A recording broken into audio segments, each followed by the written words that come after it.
Welcome, and today's episode is brought to you in turn by complete lack of boredom and creating your own ethics, morals, and choices.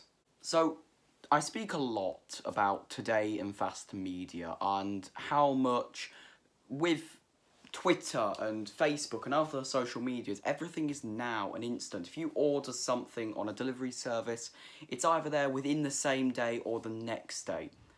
And with this type of fast media, it's very, very crucial that people get things now. But with information, that's not how reading or gaining information works. That takes time, and that is why, in my experience, so many people shy away from reading and gaining their own creative thought, because it takes effort, it takes stamina, it takes knowledge, and it just takes out a little bit of effort throughout the day. It takes an hour out of your day, and people don't want that. And so the first part of gaining this new knowledge, this new intelligence on creativity, creating my own image of myself, was first going without the internet for a couple weeks. And I wanted to test this out to try and see how in a week my brain, my own cognitive thought, and how my own development would occur. So for the most part, the first couple days were checking, oh, my phone's not there, or I can't use my phone. And the amount of times I did that was worrying. But after the first couple days, I then found myself naturally wanting to pick up books that I'd long before said, I don't have the time for that, or I don't want to read that. Another thing was I found myself going to bed a lot easier, because without the blue light, my brain was slowing down and I was reading a lot more before I went to bed and while I was in bed. So I ended up getting so many books done, especially in philosophy. And this was something, I think my reading speed was up by 25% by the end of the week. And that's from 70 to 80 pages an hour, 50 pages an hour for philosophy. And this leads on to the part of creating your own assumptions and creativity is without the internet, because beforehand I would pick up a book and say, I'm going to read this book, but let's see what the internet thinks about it first. I'd sit down and see what the internet thinks about it, and then start reading about said book. Now, certain things such as Russian literature and philosophy, it's good to have a little bit of an insight about the author beforehand. But for the most part, I found myself going in looking at reviews of whether it was good or bad. So I found myself with a biased view on whether I would look at it as a good book or a bad book. Once I then started to sit down and read a book for myself with no prior knowledge except for the foreword, once I'd finished it, I then started saying, oh, that was good, but... and then I would look at the reviews. And I found that a very crucial point, because it was that point, that little bulletin that opened up a new socket in my brain, shall we say, that started making me to think about my own life and my own creativity. Because I was now making my own assumptions and then checking the reviews rather than the other way around. And granted, there was one book that I read, which I will not reveal the name of, because, number one, well, the author's dead, so it doesn't really matter, but I don't want you to go into it with a biased view. But I read that, we got 70 pages in, and thought, this is terrible. Well, not terrible, but most of it's filler. Why am I wasting my time on this? Then, when I went on to Goodreads, I ticked it off and realised that the majority of other people had said the same thing. Now, granted, I had agreed with the majority, but I was agreeing with the majority before I knew what the majority was agreeing on. If I had read that beforehand, I would have then said forevermore, just regurgitating what everyone else had said in those comments.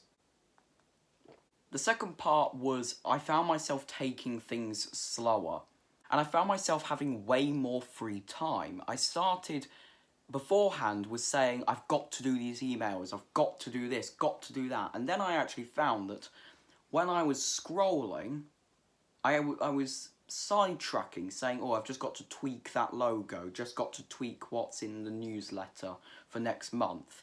Now, granted, those were all necessary jobs, but because I was sitting down, I was spending way more time on it than I should. But when I had then to go to the library to do it, well, every trip had to be worth it. I'm not going to walk, granted it's a 10 minutes walk away from me, but I wasn't walking there just to check an email. I was walking there for a purpose. And so I tried to make it worthwhile. So while I was at home still, I'd say I checked my emails, but things like the newsletter, I can figure out while I'm at the library. Because with the internet, I found myself doing all these things and then saying, all right, now you've got an hour to yourself. You've got to get all this reading done in an hour. But now I found myself saying, all right, you've got 2 to 3 hours. You can either do some short story writing or do 2 to 3 hours of reading. And so taking the internet away was a big crucial point in finding that I have a lot more time, and that a lot of the time on the internet was mostly spent taking things slowly and procrastinating. And that is something which I hopefully will do a video on productivity in the future. The third thing was getting better sleep. Now, as I've said, the amount that I was on my phone at night, I used to sit in bed, imagine this is the phone, and I just used to go like that, and possibly check up on Instagram or something for the business, do a bit of tweaking on Google Docs. But I used to spend about an hour a night on that. And so the blue light kept me awake, and I used to be going to bed around 12 to 1 o'clock in the morning and waking up around anywhere between 7 to 8 in the morning. Yes, I know that is quite a short time to be sleeping. And no, I am not sane. Please send help. Help! And so I found myself now reading a lot more in bed, as well as the couple hours in the day that I read. This is half an hour to an hour that I would have been on my phone at night. I was reading. And for some reason, because of that, without the blue light, I found myself going to bed possibly 11ish, 12ish, which was way better than 12 till 1. You know, it's an hour early, an extra hour of sleep, and I have felt better since. Now, at first, there was a struggle leaving the internet. I'm not saying I'm perfect. As I said, I kept reaching for the phone, and there was that slight struggle. But over time, it got better, and now I find myself not using the internet as much. I find myself sitting, reading a book or The New Yorker, and not relying on internet for my own ideas. Starting to keep my notebook where my phone used to be in my pocket. I now carry a moleskin pocketbook.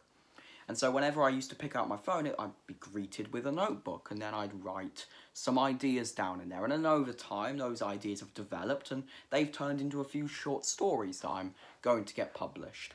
So, and it's all amalgamated into one ball of my own thoughts.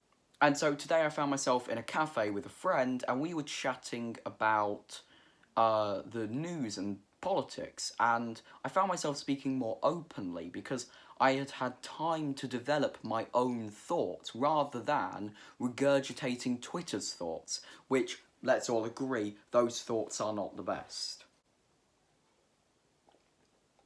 But I found myself honestly thinking and creating my own notes and then regurgitating my notes instead of somebody else's notes. And there was this sense of intellectual independence, we'll call it.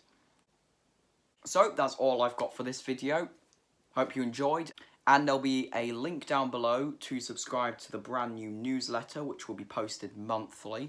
And that also gives you access to all the short stories, essays, and of course the monthly newsletter, and any other posts that I put up there. Until the next one, see ya.